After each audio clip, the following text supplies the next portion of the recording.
Olá pessoal, bom, vamos aqui para o último vídeo dos 4 episódios da Jornada da Transição. Esse vídeo eu falo sobre a construção de uma vida com propósito.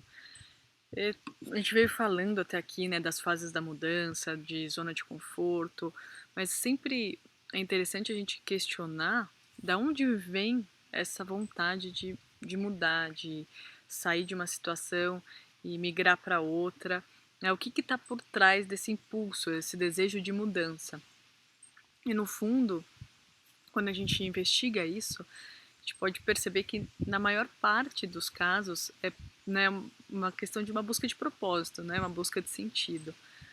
Então aqui eu trago um pouco dos aprendizados que eu tive com a linha do Viktor Frankl, da logoterapia. Ele falava que o ser humano busca mesmo é propósito, não é apenas poder, né, numa linha do Adler, ou prazer, com Freud. Ele falava que todas essas buscas, elas são secundárias e, na verdade, elas vêm para tentar suprir uma busca última, que é a busca de sentido. Então, vou passar aqui alguns pontos com vocês desse tópico, tá? E aí é importante, o Frankl ele sempre fala que liberdade traz responsabilidade, né? A gente lutou ao longo da vida por ter liberdade, por poder fazer nossas escolhas, mas quando a gente tem liberdade, né, o Sartre dizia, o ser humano está condenado à liberdade, com ela vem a responsabilidade de fazer escolhas de forma mais consciente possível e que vão determinando, que vão traçando o nosso percurso aí. E o Frankl então trazia essa importância do protagonismo, né? Ninguém vai criar uma vida com sentido pra gente. E sentido é algo a ser encontrado, é algo a ser construído, não é algo dado, né? Então, às vezes, quando tinha alguma aula que eu falava sobre esse tema na faculdade, os alunos falavam, professora, mas como que eu encontro sentido? Como que eu busco sentido? Qual é o sentido? Ninguém pode responder isso, né? Porque é algo essencialmente né, é subjetivo. O que a gente pode é ajudar a dar ferramentas, reflexões para que cada um trabalhe aí nessa jornada, né? Um outro ponto é que o Frankl ele dizia que a gente vive hoje uma crise existencial, uma crise de sentido, que ela vem de duas atitudes, de duas posturas, do conformismo e do totalitarismo. Conformismo é quando eu vejo que a situação não está do jeito que eu gostaria, mas eu olho para o lado e vejo, mas está todo mundo mesmo insatisfeito, está todo mundo, né, nesse mesmo questionamento, então deixa assim. E totalitarismo é quando eu faço algo, eu sigo algo porque mandaram eu fazer. Então, se nós percorremos, né, as escolhas que nós fazemos ao longo da vida por esses dois caminhos, ou do conformismo ou do totalitarismo, é algo quase que natural que o sentido ele vai se perder desse processo. E hoje a gente vive, né, a gente nunca teve tanto avanço em termos materiais, tecnológicos, mas isso não necessariamente gerou um impacto em termos de bem-estar, né, em termos de propósito. E o que ele fala é isso, a gente vive muito conectados, né, muito no piloto automático, e a gente quase não se conhece, a gente não se percebe nesse processo todo, né? Um outro ponto que acho que vale a pena a gente trazer aqui para reflexão é que a quarentena ela nos colocou numa posição que sem a gente, né, muitas vezes sem a gente escolher, a gente se colocou em confronto com ficar a sós, né, ficar sozinhos com nós mesmos, e para muita gente isso causa estranhamento, isso levou a perceber coisas que antes, talvez num modo de vida, no piloto automático, a gente não podia perceber, né? A gente passava, vamos dizer assim, batido, né? E um outro ponto é que a pandemia, ela nos colocou em contato com a nossa finitude, com a nossa vulnerabilidade, né? A gente muitas vezes acha que a gente tem total controle das coisas, que a gente consegue dar o tom que a gente quer sempre, que a gente o ano que vem vai acontecer tal coisa, e veio a pandemia e falou um vírus, algo microscópico, parou o mundo, né? Parou nossos planos, parou com projetos, fez a gente teve que se reinventar nisso tudo, mas nos deu também essa sensação de que nós somos vulneráveis, né? Nós somos finitos, não somos deuses que somos né, com todos os nossos aparatos tecnológicos que parece que a gente vai dar conta de tudo. Não, né? A gente é muito, no fundo, a gente é muito limitado se a gente for olhar essa situação toda que a gente está vivendo, né? E a pandemia, ela também nos colocou em contato com a morte, com a finitude no seu sentido literal, né? A gente viu que a gente foi tomado muitas vezes pelo medo, o medo de uma pessoa que nós amamos morrer, pelo medo de nós morrermos, pelo medo de a gente olhar para a nossa vida e falar assim, nossa, se eu morresse hoje, né, será que era a vida que eu gostaria de ter? Será que teve propósito? E a Ana Cláudia Quintana Arantes, que eu sou muito fã do trabalho dela, né, quando eu passei pelo luto de uma perda gestacional do meu filho, do Francisco, eu entrei em contato com as obras da Ana Cláudia. E é muito interessante porque a gente, no geral, a gente foge, né, de qualquer literatura. Morte não é um tema que a gente quer ler, né, mas o luto ele pode ser muito transformador. E aqui a ideia, eu não espero que ninguém, né, que esteja aí passando assistindo esse vídeo, passe pelo luto para redefinir prioridades e para ir atrás de uma vida com propósito, porque a Ana fala que as pessoas, elas morrem como elas viveram.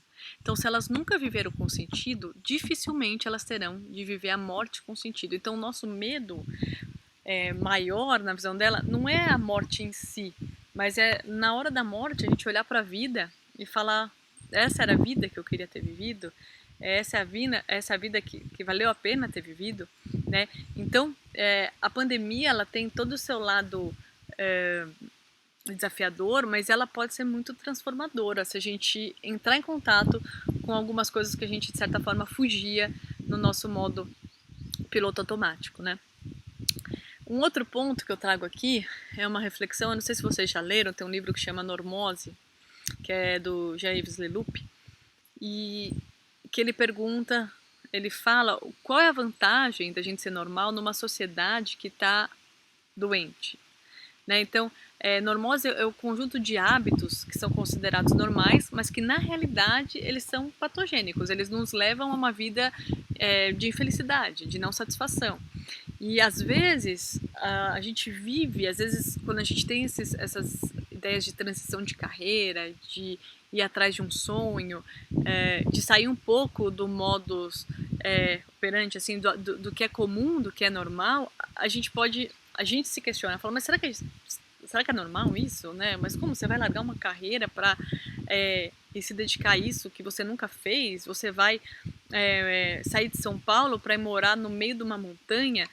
São questionamentos e que se a gente não está muito alinhado com os nossos valores, com a nossa visão de futuro, com o que a gente quer construir, a gente pode dar um passinho para trás, né? Quando eu falei lá de zona de conforto, zona de pânico, zona de tensão, porque a gente segue algumas vezes premissas e condicionamentos do que é uma vida normal, mas se a gente for olhar, é normal trabalhar 10 horas por dia, 12 horas por dia, é normal você não ter tempo de ficar com seus filhos, é normal seu filho crescer dentro de de um bloco de concreto e no final de semana ir para outro bloco de concreto, e isso, né, cada um tem o seu senso aí do que é normal, do que não é normal, mas assim, é só o cuidado para se questionar, né, se a vida que eu estou tendo, ela é normal e ela é aceita pelos outros, mas que normal é esse que a gente vive? Se ele é um normal saudável, né?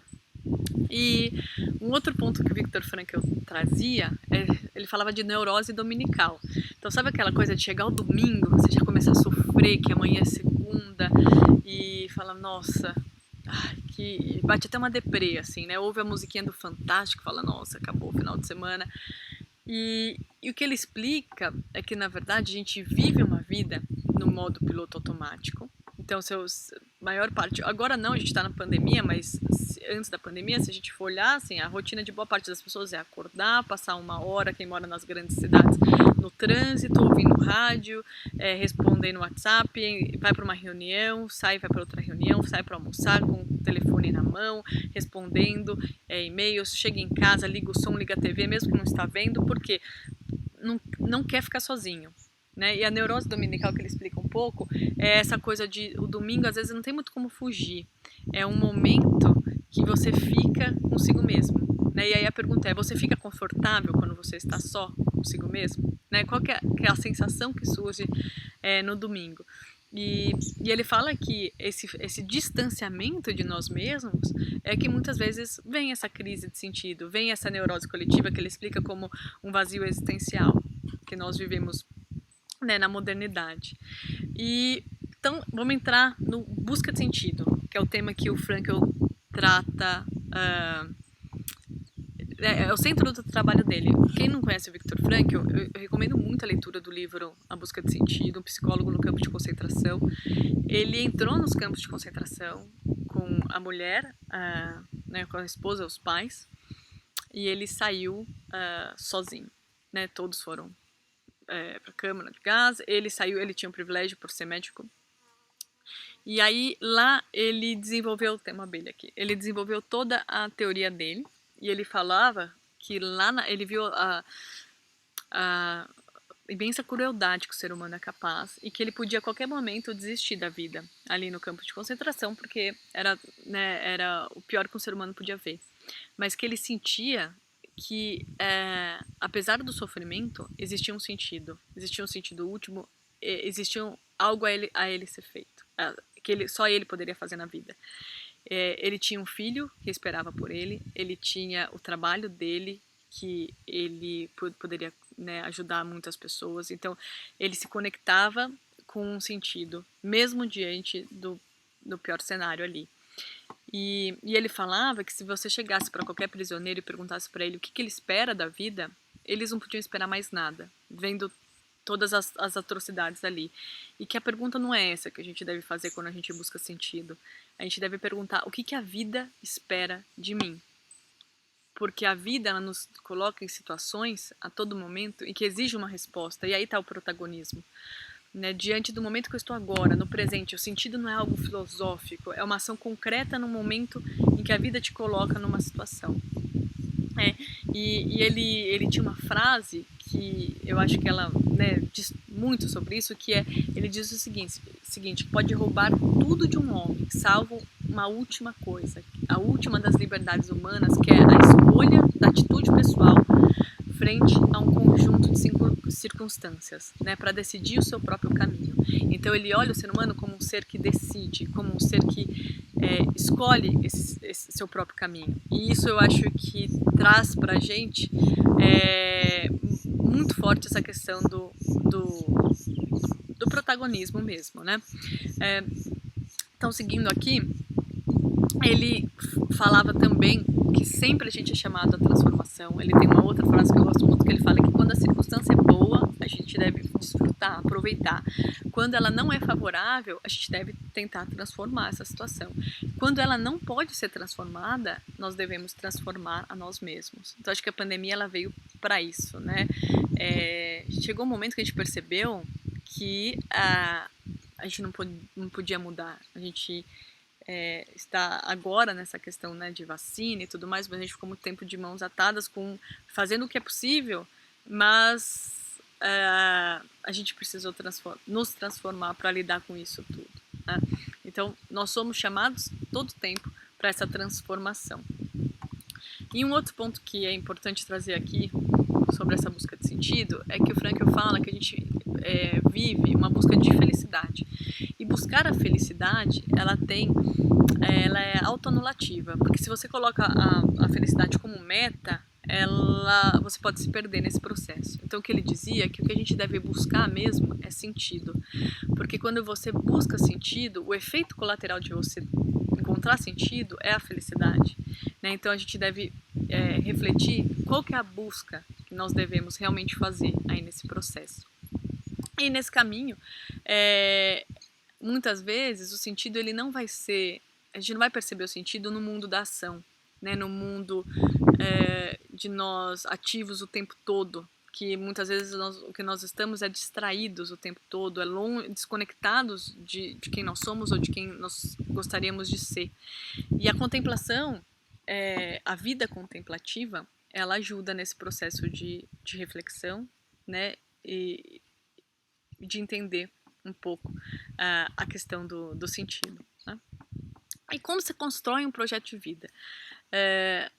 Não é algo simples, não é algo rápido, é algo que a gente vai, a cada dia, né, a gente vai desenhando esse projeto de vida. Mas o primeiro ponto é encontrar o seu porquê. O Nietzsche falava que quem tem o porquê viver pode suportar quase qualquer como. Né? Então, assim, quando a gente encontra esse porquê, a gente consegue dar um direcionamento melhor para as nossas escolhas, para o que o que eu quero fazer na vida. E envolve responder as duas perguntas que eu comentei do Frankl. A gente começa construindo um projeto de vida perguntando, né, o que eu quero da vida? Essa é a primeira pergunta, né, que me direciona a um futuro aí. Mas a gente vai perceber ao longo dessa construção que chega uma hora que o sentido ele vem quando nós aprendemos a responder o que a vida espera de mim. Essa pergunta é a pergunta transformadora, é a pergunta que traz realmente propósito, que traz realmente sentido, né? Então, não é simples, não é rápido, não é fácil, mas é um trabalho que nos preenche, né? É um trabalho que ele vai nos levando em direção a essa questão de sentido e de propósito. Tá? E aí, também, quando a gente fala de projeto de vida, a gente tem que concatenar, de certa forma, a gente tem que estruturar a nossa linha biográfica, trabalhando uma integração aí de passado, presente e futuro. Então, eu preciso entender o passado, e a psicologia positiva, ela fala, a gente tem que ter um orgulho por esse caminho percorrido, né? Aquela coisa de que aquilo que você viveu, nenhum outro ser humano podia ter vivido. Né? O Viktor Frankl traz o nosso caráter irrepetível enquanto ser humano. Né? Ninguém tem uma vida igual a minha, ninguém tem uma vida igual a sua. A gente pode ter nascido na mesma casa, pode ser gêmeos, mas o conjunto de pequenas escolhas, de situações que a vida nos coloca, vai nos conduzindo. E o Frankl dizia que a gente não é fruto das circunstâncias, a gente é fruto das nossas decisões. Né? Então ele tira qualquer possibilidade de vitimismo, né, do ser humano. Depois o presente é quando a gente tem uma resposta adequada para uma pergunta que a vida nos coloca. E o problema é que às vezes a gente está tão ocupado, a gente anda tão no piloto automático que a gente não escuta essa pergunta. Né? O que a vida está te pedindo agora? A gente não percebe. Né? E o futuro é quando você tem uma meta, é quando você percebe algo na vida, no futuro, né, que está esperando por sua realização. É algo como se fosse, ele diz, para concluir a sua obra. Né? Então, existe esse caminho a ser percorrido, né, de passado, presente e futuro. E aí, queria compartilhar com vocês, algumas pessoas me mandam mensagem perguntando sobre os materiais de carreira que eu coloco, sobre o trabalho de coaching. Então, tem o projeto, que é o Projeto de Vida com Sentido, é um programa online que eu estruturei depois do mestrado em Psicologia Social, em que eu estudei a busca de sentido, e eu uni os conhecimentos lá com um trabalho de mapeamento biográfico da antroposofia e o coaching pela visão antroposófica, né? Então, ele é um caminho que percorre primeiro uma fase de introspecção. A gente precisa entender quem sou eu, responder essa pergunta e o que eu quero da vida, para depois eu olhar o futuro, né? Então primeiro uma introspecção, para depois uma transcendência e entender o que a vida quer de mim, né? Meus sonhos, minhas metas, meus desejos, construir um plano de ação. Então, com base numa reflexão de quem sou eu vou para um caminho de ação do que eu faço. Né? Então, o projeto de vida é algo único, algo irrepetível, com o que eu quero me comprometer daqui para frente, né? É um objetivo de longo prazo que eu sinto que vale a pena. É isso que é um projeto de vida, né? Então, ele é um programa online, ele tem 16 semanas de duração, em que você faz no seu ritmo, tem os vídeos, os exercícios, depois eu vou colocar aqui embaixo no YouTube o link do programa, o link dos depoimentos. Acho que a melhor coisa pra gente entender é ouvir outras pessoas que participaram falando para ver se aquilo é o que eu preciso para minha vida agora ou se não é.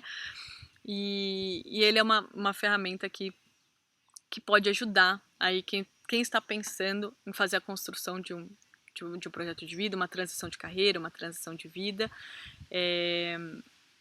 Então eu vou colocar depois as informações dele aqui embaixo.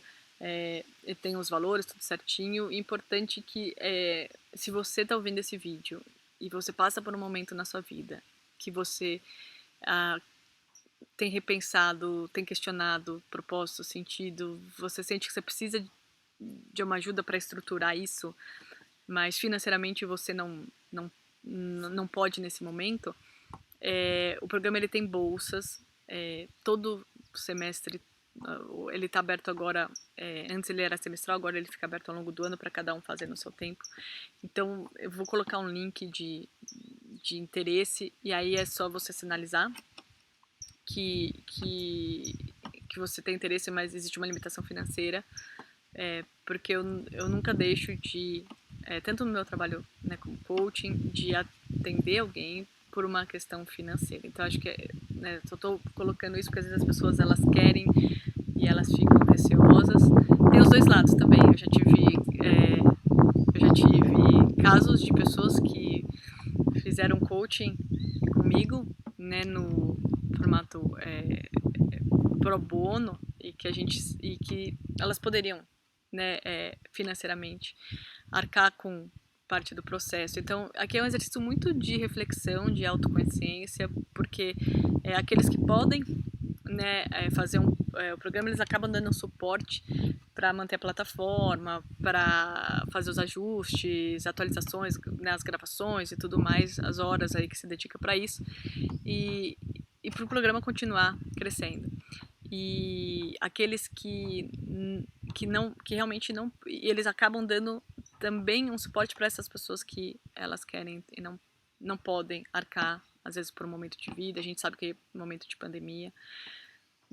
Então eu só queria deixar isso, né, porque às vezes você viu os 4 vídeos, você chegou até aqui e aí por uma questão de puramente financeira você fala, não, eu não vou fazer isso, eu não posso fazer isso. Então tem um link, preenche, a gente conversa e nunca uma questão financeira iria limitar essa possibilidade de você construir seu projeto, tá bom? É isso, gente. Espero que esses 4 episódios eles tenham ajudado vocês a refletirem, a pensarem e questionarem algumas coisas e construírem outras, tá bom? É isso, a gente se vê por aí.